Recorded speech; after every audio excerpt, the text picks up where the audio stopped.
Hi everyone. Today we will be covering the topic of Audit Charter. So let's try to understand what is an Audit Charter.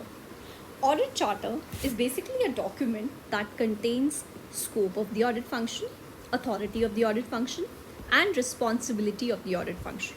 Now let's try to understand what we mean by these three terms. Scope. Basically, the scope of the audit function is which process, department, and location should be audited. For instance, a company may have 5 locations and 12 departments at those 5 locations, and essentially it may have over 15 or 20 IT applications. But if we are doing a financial IT audit, we would be considering only those IT applications which are interfaced with the finance module or which are doing some direct financial processing. So that is the scope of the audit, and it varies as per the type of the audit. Next, coming to authority. Authority is what is the authority of the audit department to access the record and data. So this is something which is listed in the audit charter, that the internal audit department is authorized to have access to the records and data for the auditing purposes. Coming to responsibility. Responsibility of the head of audit and who he should be reporting. So once an internal audit function is established, then it is decided that to whom should the head of audit be reporting. Just this is done to ensure that the independence of the audit function is ensured from all other business functions. Okay, so actions of the audit department is primarily influenced by the audit charter, because it is the audit charter that authorizes and makes the internal audit team responsible for conducting a fair audit. And the audit charter is approved by the senior management or the audit committee of the board. Now let's try to summarize what we have learned about the audit charter so far.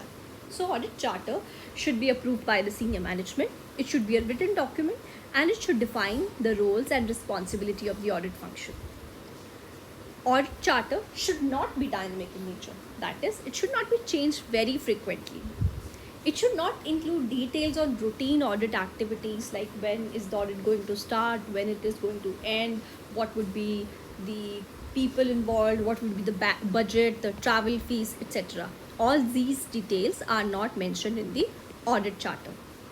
Now, coming to the audit charter, let's summarize what is done by the internal audit department. So basically, audit charter defines the purpose, the authority, the independence, and the responsibility of the internal audit department. And the audit charter is approved by the senior management and accepted by the board of the audit committee. Now, let's try to focus on the objectives of an internal audit. The primary objective of an internal audit is to assist the board and the audit committee and the senior management in discharge of their oversight, management, and operating responsibilities. Internal audit is authorized with full and unrestricted access to all personnel, all records, properties, and all information resources required to perform the audit.